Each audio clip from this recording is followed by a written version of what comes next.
노회원 여러분, 사람들이 정말 교회를 떠납니까?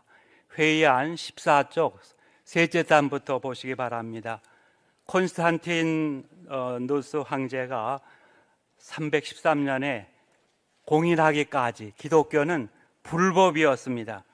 엄청난 박해 속에서 기독교인들의 개종이라고 하는 것은 자신의 재산, 지위, 명예, 심지어 목숨까지도 잃어버리는 것을 의미하였습니다.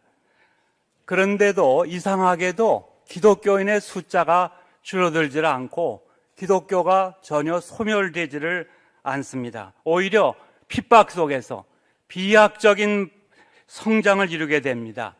기독교의 발흥이라는 책을 쓴 로드니 스타크의 그 책에 보면, 스타크라고 좀 고쳐주시기 바랍니다.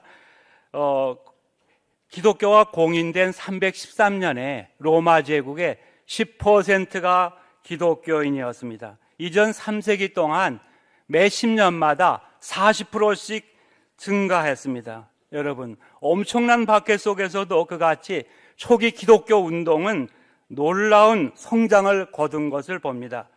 그러면 초기 기독교가 어떻게 그렇게 당시 대세 문화인 헬라 철학, 또 다신론의 종교 환경, 그리고 타락한 성문화, 그리고 핍박 환경 속에서 어떻게 그렇게 폭발적으로 성장할 수 있었겠습니까?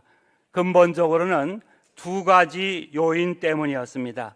먼저는 복음의 능력 때문이었습니다. 즉 기독교가 그 어떤 종교나 문화도 주지 못하던 것을 주었기 때문입니다. 다시 말하면 기독교가 로마서 1장 16절에 나오는 대로 복음을 통해 그리스도 예수 안에서 하나님의 거저주시는 은혜와 사랑을 통한 구원을 풍성하게 제공해 주었기 때문입니다. 특별히 성도들, 또 그 가운데서도 영적 리더들의 삶의 본된 모습 때문에 초기 교회가 그 핍박 환경 속에서도 놀랍게 성장하였습니다. 즉 복음을 믿은 그리스도인들, 특별히 그 가운데 핵심인 영적 리더들이 자신을 위하여 고난을 받으사 이제 본을 끼치신 그리스도의 아름다운 본을 따라 살기로 결심하고 실천했기 때문입니다. 예를 들면 데살로니가전서 1장 6절로 7절, 또 너희는 많은 환난 가운데서 성령의 기쁨으로 말씀을 받아 우리와 주를 본받은 자가 되었으니 그러므로 너희가 마게도냐와 아가야에 있는 모든 믿는 자의 본이 되었느니라. 아멘. 오늘 본문을 한번 우리 다 같이 읽으시겠습니다. 이를 위하여 너희가 부르심을 받았으니 그리스도도 너희를 위하여 고난을 받으사 너희에게 본을 끼쳐 그 자체를 따라오게 하셨느니라. 아멘. 그렇습니다. 당시 로마 제국의 치하의 그리스도인, 특별히 영적 리더들은 그 조롱과 핍박을 당하는 속에서도 방금 전에 우리가 찬송가 부른 내용대로 묵묵히 그들을 위하여 먼저 십자가를 지시기까지 고난을 받으사 그들에게 본을 끼쳐 그 자체를 따라오게 하신 그 예수님의 그 본을 따라갔습니다. 그 찬송가에 나오는 대로 자기의 목숨을 바치기까지 하면서 그 본을 따라갔습니다. 오늘 찬송 2절 가사처럼 그래서 그들은 우리도 고난받으면 죽어도 영광 되도다. 성도의 신앙 따라서 죽도록 충성하겠네 하면서 따라갔습니다. 여러분, 초기 교회의 분위기가 이러했습니다. 충격을 받은 비신자들이 처음에는 이상하고 반사회적 무리하냐 하던 자들이 감동을 받았습니다. 그 집단에 구름대같이 모여들었습니다. 예수님을 영접하고 기존 성도들과 함께 교제하고 선교하고 목숨을 걸고 복음을 증거했습니다. 여러분, 이렇게 하여 초기 3세기까지의 교회는 당시 로마 사회에 오고 오는 세대의 교회, 그리고 오늘 우리 시대의 한국 교회, 특별히 코로나19로 엄중한 팬데믹의 상황 속에서도 제104회 노예로 참여한 우리에게 원래적인 교회의 모습을 보여주고 있는 것입니다. 존경하는 노회원 여러분, 이러한 부정할 수 없는 역사적 사건과 또 진실 앞에서 우리가 우선 깨달아야 될 것이 무엇일까요? 코로나19로 인해 가속화된 교인들의 예배 출석과 헌금 등의 급감 현상에 대한 인식, 진단부터 바로 잡아야 된다는 것입니다. 저 기독교 초기 3세기까지 교회의 모습을 고찰해 볼 때 여러분, 우리 사람들이 결코 세상적 즐거움 그것 때문에만, 이 팬데믹 때문에만 교회를 떠나고 있는 것이 아니라는 것입니다. 그것은 그렇게 보이는 현상일 뿐이라는 것입니다. 교회의 머리이신 그리스도의 본을 거의 따르지 않는 영적 리더들을 떠나고 있는 것뿐이라는 사실입니다. 좀 더 구체적으로 말합니다. 몸된 교회를 떠나는 것이 아닙니다. 그 교회를 머리이신 그리스도의 장성한 분량에 이르도록 하는데 주된 책임 때문에 부르심을 받은 장로들과 목사들, 특별히 목사들을 떠나고 있는 것뿐이라는 것입니다. 우리가 더 이상 고린도전서 11장 1절에 나오는 사도 바울의 말과 같이 자신 있게 말하지 못하기 때문에 떠난다는 것입니다. 즉 내가 그리스도를 본받는 것 같이 너희는 나를 본받는 사람이 되라 할 수 없는 목사들과 장로들로 변질되었기 때문입니다. 그래서 지금 많은 사람들은 지금 본연의 교회가 아닌 그리스도의 임재를 거의 찾아보기 힘든 변질된 교회를 떠나고 있는 것뿐이라는 것입니다. 미국 상원의 채플 목사를 지냈던 리처드 헬버슨 목사는 한 번은 교회에 대해서 이렇게 말한 바 있습니다. 팔레스틴에서 예수 운동으로 시작된 교회가 그리스로 이동해 철학이 되었다. 로마로 옮겨가서는 제도가 되었다. 그 다음에 유럽으로 건너가서는 문화가 되었다. 마침내 미국으로 와서는 기업이 되었다. 영화 코바디스의 김재한 감독은 여기에 덧붙였습니다. 그리고 한국에 들어와서는 대기업이 되었다. 노회원 여러분 어떻게 생각하세요?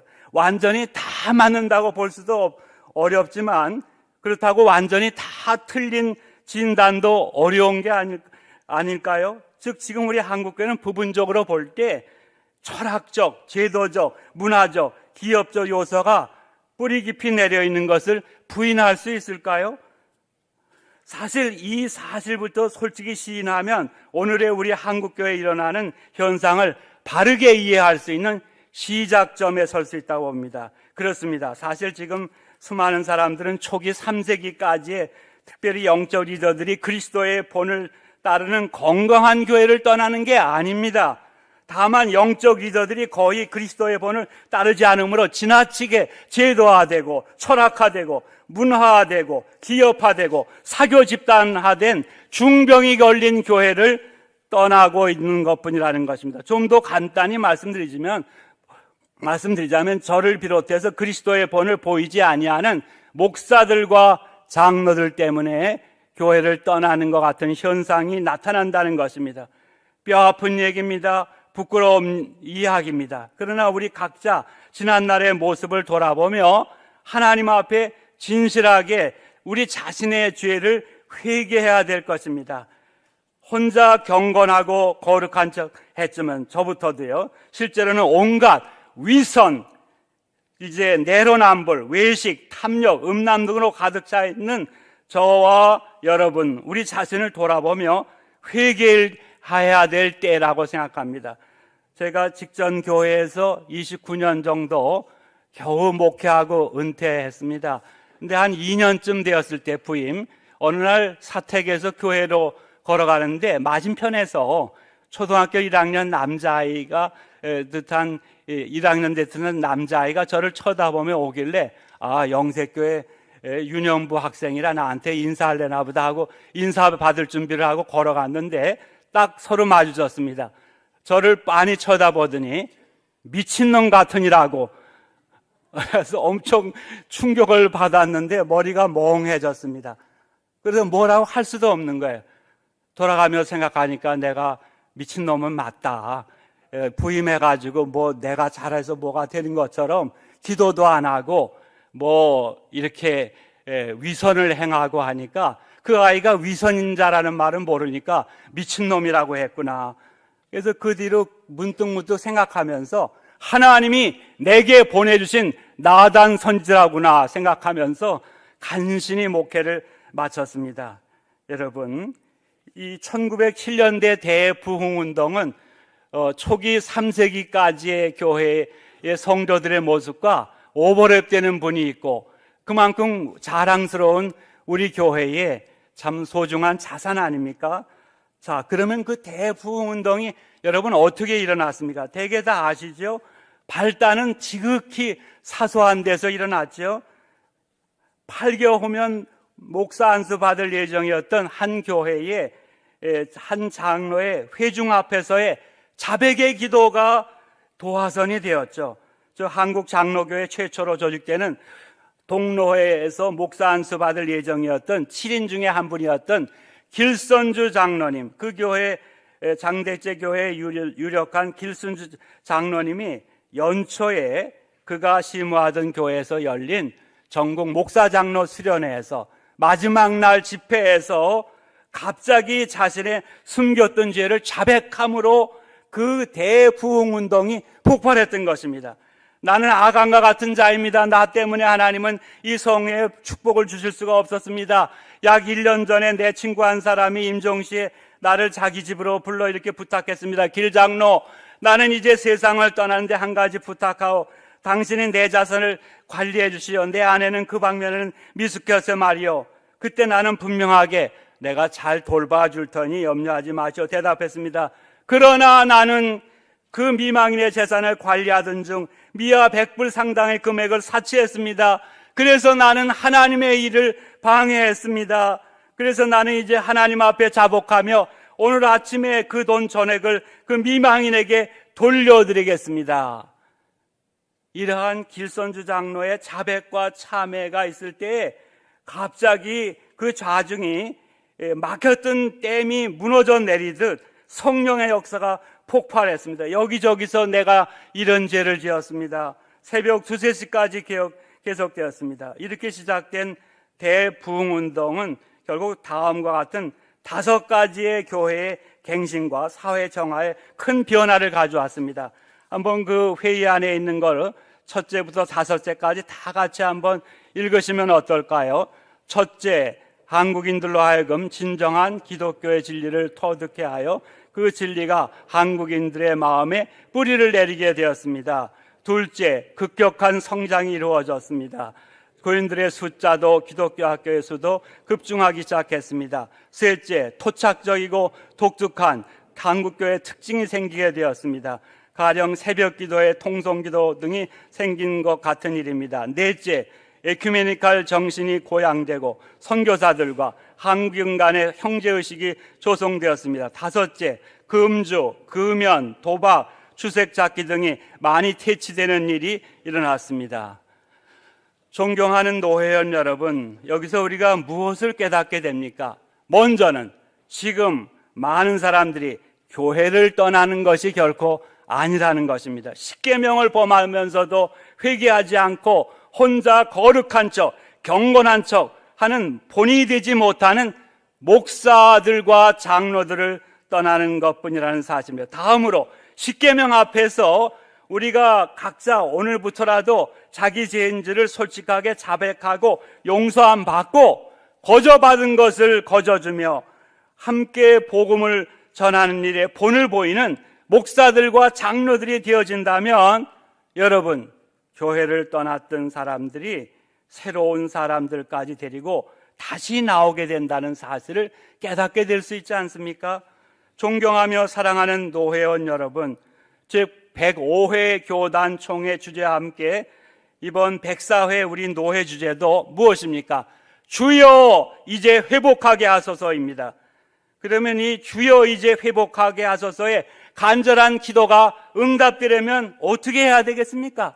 무엇보다 먼저 성령님의 역사로 우리의 그동안의 잘못된 문제 인식과 진단부터 바뀌어야 되는 것 아니겠습니까?